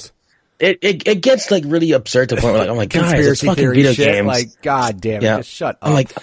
I'm like, guys, it's fucking video games. Like, just understand for a moment what you guys are like arguing about. Like, and now the hot topic right now is Sekiro because like people were Dark Souls, the whole get good culture, and there were people like saying like, oh, it's I had a lot of talk about that. Like, but my basic was like, if like I'm so tired of the get good like people who like or treat it as like a religion more or less, and I don't know, like I just was like, what, I'm just like so done with it, like. It's just really something that I just like, was just one of the gloss past because like I know people are gonna forget about like a month or later when the next big hot gaming controversy happens. It's gonna happen. That's the thing. Oh, it will. And I guess it'll involve something Microsoft does because everybody hates Microsoft. I don't get it. I love Xbox to death. Excuse me. I really do. Like I prefer. I have all the consoles. I'm not one of those assholes that's like fuck PlayStation because PlayStation has some fantastic games. I very much am in the boat where like you should really play everything because saying fuck one console is doing yourself a disservice because there are literally great games on every single platform. Everyone. I'm just so glad I grew out of my fanboy phase. Like. And everyone's kind of like I had that at the point because like they're like, oh, like we're like for Sony, we're like Microsoft, like fuck Sony. I think it's just, you don't want to admit that you made a mistake or admit you did something wrong. As like I think that's literally what it is. Because like if you feel like your company or like the other person did something bad, people want to rub that shit in, and it's like that's not a cool. Like, why would you do that? It's a mix of like, some cost fallacy, the fact that console wars are still being propped up even though they're like really old hat by this point. And also, I don't know, there's like this weird sort of like, I don't know, like, I don't even know how to put it. Like people are just like almost like cheerleaders for these companies. I'm like, why? Right. Like I can understand you being fans of the product, but like you guys are like almost like going to bat to them at every single moment. I'm like, real quick, Microsoft doesn't pay my fucking bills. Like, if Microsoft does some stupid shit, I will say that. It's like, hey, Microsoft, like, you're fucking up. Yeah. Like, I remember a portion of, like, YouTube time when there was, like, all these, like, fanboy words. I'm like, I was like, wow, I can't believe I listen to any of these guys. Like, cause like, I went back to these videos. I was like, how did I, like, sit through, like, minutes of just, like, all this bullshit, Right. Like, was I really, like, that much in need of a hobby? Where like I had to like go to war on the internet over like my favorite video game consoles. Like, no, man, I got like better time. Like, I got time to like spend on better things than this arguing about like stupid shit that doesn't matter. You also like, grew up and you're not a kid. Kids are bored. They got, dude. Yeah, a kid who's bored and has a Twitter login is the fucking most dangerous thing in the world. More or less. Pretty much. Yeah, I tried. Like I said, now I'm just kind of like, I don't know. Maybe it's because I'm adult, or maybe it's because I don't. I mean, there's way other shit in the world to be upset with other than what Nintendo or Sony or Microsoft are doing with video games. Last time I checked, there's like a lot of horrible shit in the world that people should care about more than, oh my God, did you see Microsoft's buying another studio? They're not going to have a game for like 4 years. They're fucking stupid. Like, yeah, there's people dying in other countries because they're starving. What the fuck are we talking about right now? Like, we're really upset because Microsoft bought another game studio. Stop talking. This is stupid. What are we doing right now? So, everybody be happy. Be nice to one another. Games are fucking fun, people. Who cares what console you play it on? Just go have fun playing games. Right, right. That's all you need. I was gonna say going back now, like when I realized like back in high school there was like a very like I won't say there was like camps of like there's like people who were playing Sony or playing like Microsoft. Like when I look back at that now, I'm like I'm glad that I was able to like be at a time where I could like share games so easily, because like I guess like some people weren't really so like backwards, where like they wouldn't like refuse like play like a fun game, Right. For example, like I feel like I really like pushed a lot of like multiplayer games on since I played, because like I feel like I learned more about people from like the games they played. So I remember like DS like download play was like my saving grace like in high school, because I got Mario Kart, I got DS download play. If I find like another person with Mario with a DS, like it's game time. Every time we had like a an event at high school, like I think there's these things called like sports day, where we get to like wear like team colors and such, Right. and like that. And like we get to bring our consoles. Like I remember getting together like a big group of people to play Mario Kart, and it was like insane, dude. Like it was almost like a proto like LAN party in a way, where like with DSs. And it was a good time. Like people were like enjoying themselves. It was like good fun. And I think that carried over to like a lot of the games I played, like local multiplayer wise. Like I try to like push for like multiplayer style games, because like I feel like I could like really bounce off like ideas from people, like maybe get like better, like learn how to like react to like how people do things, I guess. When I ran that club in college, like I feel like the games I chose were very cooperative heavy, because like Smash is like crazy. Like everyone will go crazy for Smash. Like Smash is like uber competitive. There's like now there's like a competitive scene. There's Melee, there's like Smash 4 and Ultimate. But like a lot of the games I picked up were like a lot of like cooperative style games. So if people could like work together and just like find a way to like find solutions to problems, like it was crazy. Like I remember I was playing this game called Runbow, and there's this mode called the Behemoth, where it's more or less like a huge gauntlet run of people, of the characters trying to like escape this huge, I think, whale like creature that sucked them up. And I remember like the day we completed that, everyone was like so happy. Like even though we died like hundreds of times more or less, like it was a good like challenge for people to just like find a way to like find a solution to these problems. And it was good stuff. Like I try my best to like just like bring these experiences to people as best I can. And hell, if the games I make emphasize those kind of like qualities, I would love to like people to just play them forever. Like I feel like those games are just like something that I just really like kept with to this day, more or less. So the Wii U for me, like people will say that it was a trash console, but like I had like a lot of experiences with that console that people probably would never have, because either they didn't have the dedication to like really play the console, or they played a few games and they were just like, that's about it. I'll just like go back to, I'll play on PC or PS4 and Xbox One when they come out. But like me and the Wii U just go like way back, because like I feel like I was like the biggest cheerleader again. Just to wheel back to that part. I think like the big thing with the Wii U is like it had good games. I think people like, I felt Nintendo, I won't say Nintendo abandoned it, because obviously they didn't. They had some amazing shit on there. I think the problem is like that first initial launch, like you thought, okay, third party is in here and this is going to be good. And, people give a shit about this console. And then like after that first like initial launch, like EA didn't do shit. Ubisoft didn't do shit. Like nobody, like all the third parties bounced. And it sucks, because it's like, no, right. this is, and of course, like my favorite thing now is like literally the Wii or the Switch is literally, like I said, like it's Wii U 2.0, where like all the best games that were on Switch or Wii U are going to Switch. And guess what? No one's fucking complaining, because it's like, oh, you're putting Mario Kart 8 on Switch with all the DLC and it looks better? Yeah, because this fucking game is awesome. Like, what are we talking about right now? Like, why are we bitching about this coming out? Same thing with like Smash Ultimate. If anyone complained about Smash Ultimate, they're out of their goddamn mind. Like, why would you complain about like? And then like some people are like, oh, all they're doing is just bringing out. Yeah, because a lot of people, they spent a lot of money on good games that not a lot of people got a chance to play. But now they have a successful console. They're gonna put them out on this, and guess what? It costs them next to nothing to do. And also, like, I feel like a lot of games that were on the Wii U really deserve a second chance, to be honest. Because, like, I felt like a lot of games were slept on the Wii U. Like, straight up, like, a lot of games. And I'm glad to see some games, get second life on the Wii U. Like, I know for a fact that a lot of people didn't want to pick up a Wii U for Bayonetta 2 when it came out. And now Bayonetta 2 is on Switch. Donkey Kong Country Taco Freeze got snubbed so many times. It was a fantastic game, but it was on the Wii U. No one really cared. So I'm glad that I also got second life as well.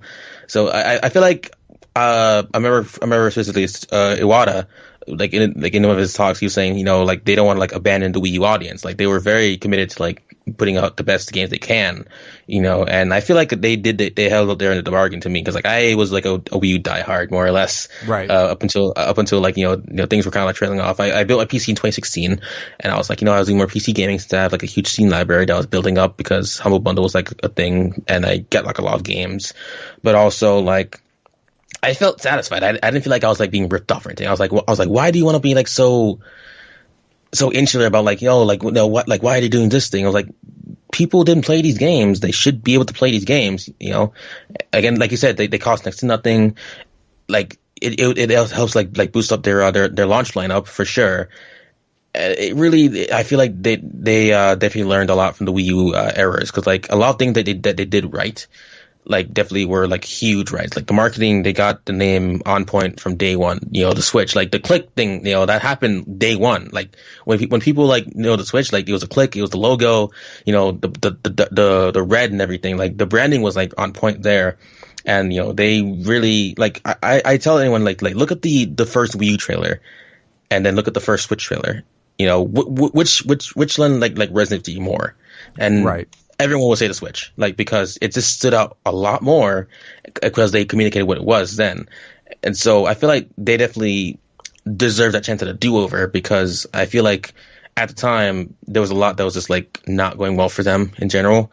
Like they definitely did misread the market because like tablets were taking over at the time. So they're thinking, oh, we need to make a tablet controller, and that was really like kind of weird because like I love the Wii U gamepad to be honest, but also when I have the Switch in my hands, like it's very different because like I think also technology wise, like the Switch, the Wii U gamepad felt not cheap, but like old, toy-like. It felt very toy-like. Whereas the Switch actually feels like a solid piece of hardware. Like this is like this is like modern and it feels right and it feels like it's a good piece of hardware. Whereas the Wii U gamepad was like it felt like a Toys R Us toy in a way, and I was just like, oh, right. Well, like a lot of people call it like the Fisher Price tablet. And I was like, they're not wrong.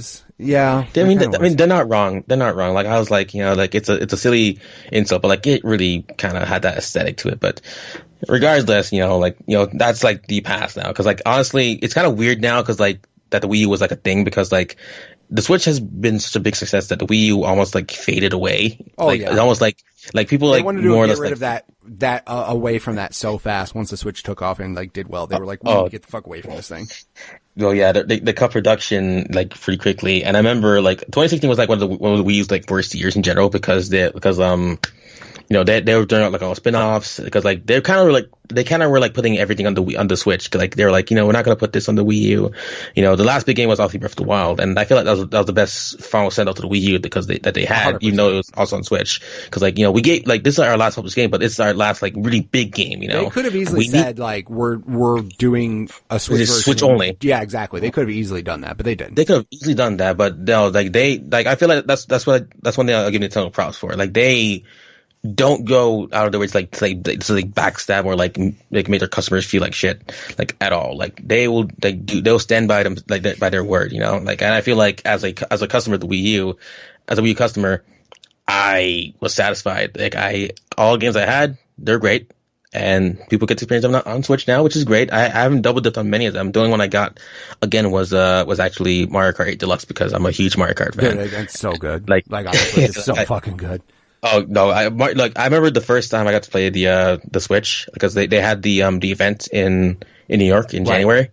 Like I was waiting in line for that. It was cold as hell. I was actually in some of the material actually because like I look back, I was actually in one of the videos. Nice. For that. Yeah, so because I remember actually it's funny because like at the Wii U launch I remember the MC there, his name was Slater, and so I heard the voice again. I was like, holy shit, is that him again? And so I walked up to him, I was like, hey Slater. He's like, hey. It's like I remember from the Wii U launch. He was like, wow, because like I remember he had long hair and everything. He had the haircut, and I was like, I'm trying to get one of the Switch hats because they're giving those out, but I didn't know who was giving out. He's like, hey, if you can do like an interview for me, like I can definitely give you one of those hats. So he hooked me up real good, and I was like on that YouTube video. Then it was really insane to just like talk about the Wii U. But like when I first got my hands on, like it felt like just so different. The Joy-Con was like almost like light as hell, and then playing the games was just like insane. I sadly didn't get a chance to play Breath of the Wild then because I it was two part. Like one, they had like a whole other system for that, and also like a ticketing system for that. And also, I kind of wanted to wait till like launch to like really experience Zelda. I didn't want to like spoil myself. I've seen the demo like hundreds of times, but also I didn't want to play it. You see enough of it. You don't want to like. I've done the same thing where I've seen like a couple trailers of a game, and I'm like, you know what, I'm good. I'm on media blackout. I don't want to see shit. I don't want to touch it. Yeah. Blackout. Like I saw all the trailers leading up to launch. Like that trailer that they dropped for the Switch presentation. That still to me is the best game trailer they've ever done. Like right. No, like they. Yeah. I've always gone back to watch that trailer, and like I can't believe like they pulled that off. Like I don't know how they do it, but like man, like that trailer like, still stands up to, like any trailer to this day. Like that's like up among the greats. Like the Gears of War trailer from like on the first one, Mad World. Mad World is such a good trailer. Yeah, it was a good trailer too. There's like a lot of like discrete trailers. That one to me stands up tall the highest. Man, it was just good stuff.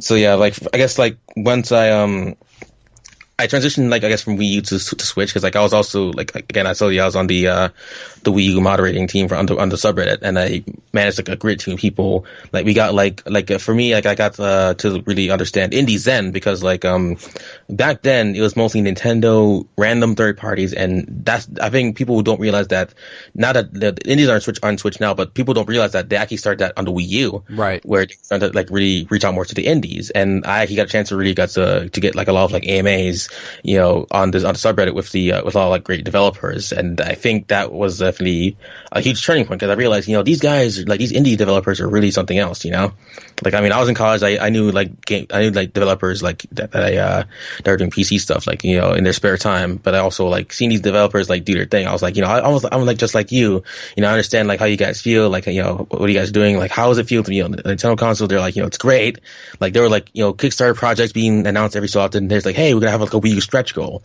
that kind of thing. So at the time when Kickstarter was like really big, people were like throwing their money around because they wanted to see things on the Wii U, and more or less they did fund them. Granted, some of these games eventually like moved on from the Wii U because like it was too late, because like Bloodstained, Yooka-Laylee, and well, technically Mighty Number 9. Well, Mighty Number 9 I don't want to talk about that, to be honest. Yeah, we'll forget that shit happened, because like. What a sad thing. Oh my god! Like me and my number, like I'll always say like me and my number 9 go like we like, even though like I don't want to talk about it, I don't want to talk about it. Like my name, unfortunately, is tied to the game's history. I'm not sure if you ever seen that tweet where there's some guy who asks about Keiichi Inafune, and Kamiya, and Hideki Kamiya's like he's a businessman, not a creator, and that was like a huge like meme more or less for a while. Like that was me asking Kamiya that question. Oh, gotcha. And I am so glad he didn't block me. But like he like the moment that happened, like my friend was like, "Holy shit, dude! Like you're on this side." I'm like, "What the hell?" Like I was being like naive then. Like I'm thankfully I'm not blocked by him at all. Like I've asked him like really nice questions, because like he's always like like I always answer questions all the time. If you don't ask me like a proper question, I'll block you. And I'm lucky to like say like I have like good questions, and then I stopped because I didn't want to like push my luck more. Yeah, you didn't want to push the bear too much and then get blocked. Yeah. I feel like I've done like enough, but like my one of my life goals, I joked about this, like I want to frame that tweet and have both Kamiya and Inafune sign it, like, and just hang up on a wall somewhere, because I feel like that did so much to like alter like a lot of people's lives in the process. And I was like, damn, I really. Not that it was like my fault, but I was like doing this like offhandedly. I was like, maybe he'll block me if I say this thing. Like, no, not I was trying to like really poke the bear. I was like saying like in earnest, like what do you feel about Keiichi Inafune? But I didn't really know the history of like because like Kamiya works at Capcom, and he did Okami, and Inafune was technically like his boss more or less. And Kamiya wasn't trying to be like disrespectful. He's saying like he's like I perceive him as a businessman, but not a creator. Blah blah. Yeah, and people were like twisted and everything on that. But like I was like. Yeah, like I feel like I try to like imagine if I didn't say it, like what would happen then, like because I feel like there's a lot of like my number 9 like related things that don't like that stem from that tweet alone, which is kind of crazy. So my name is tied to that legacy in the weirdest way possible. So I can never escape it, but also.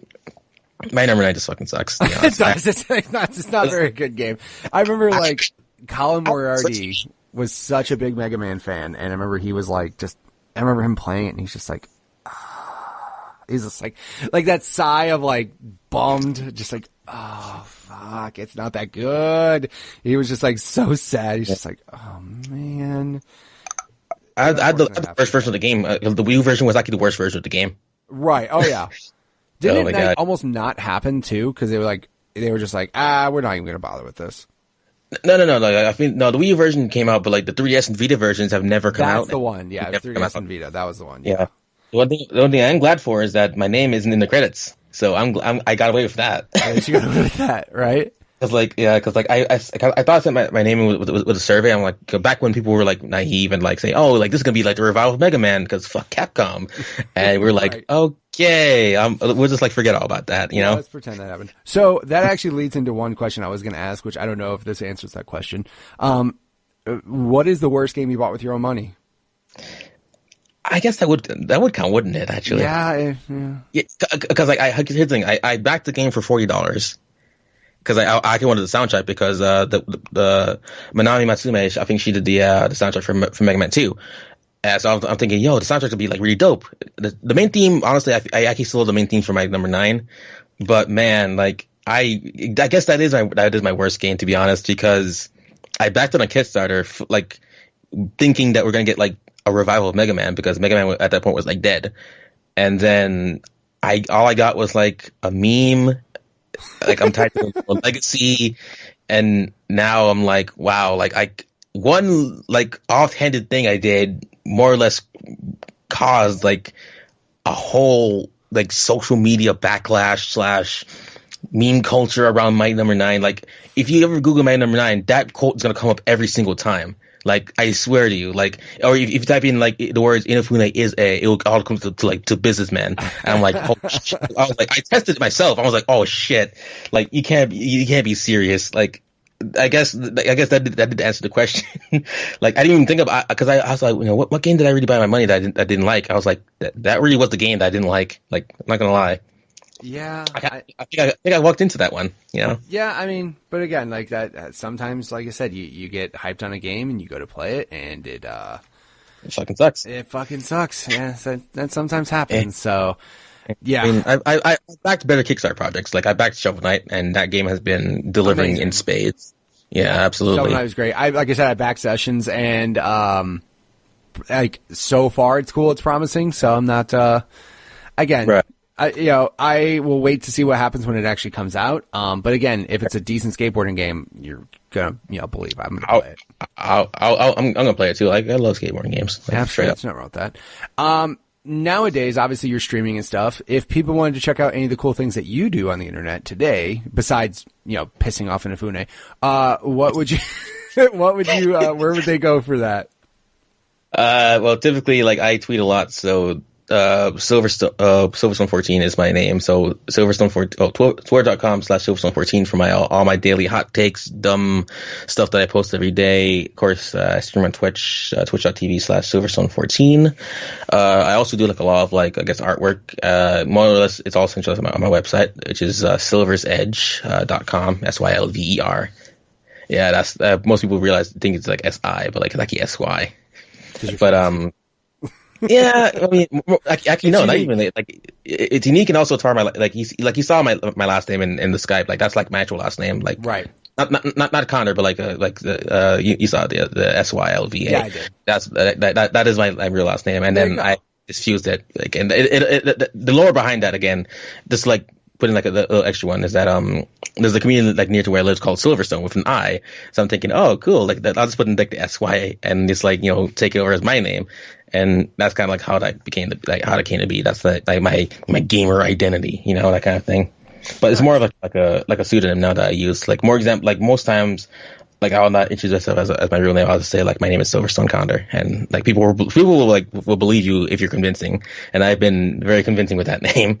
Like I'm not sure. Everybody thinks my name, Mitch Power. That's actually my legal name. So right. Really? I just was blessed. Yeah, I was, again, I can show you. Fucking Sean Capri. Sean Capri, for the longest time, he's like, that's not your real name. I'm like, no, I'll show you a driver's license picture that, like, shows you that's my legal name. So that's bad.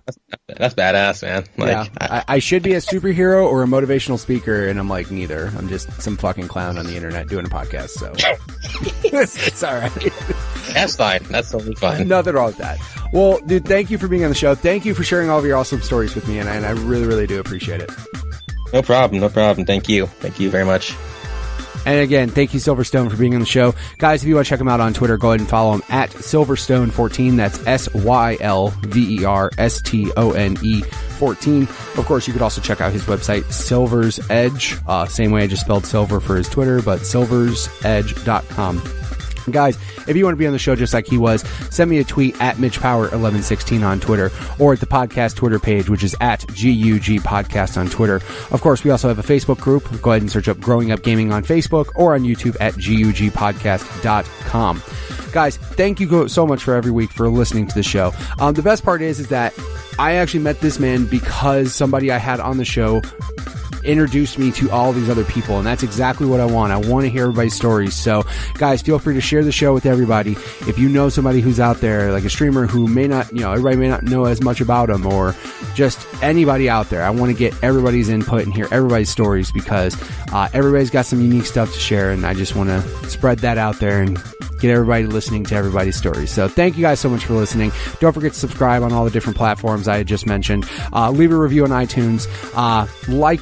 Leave a good YouTube comment. Not just on me, but everybody. If you're going to leave a YouTube comment, be a good one. Don't be a negative one. So thank you guys so much for listening each and every week. I appreciate it. And I will catch you guys next week with another new episode. See ya.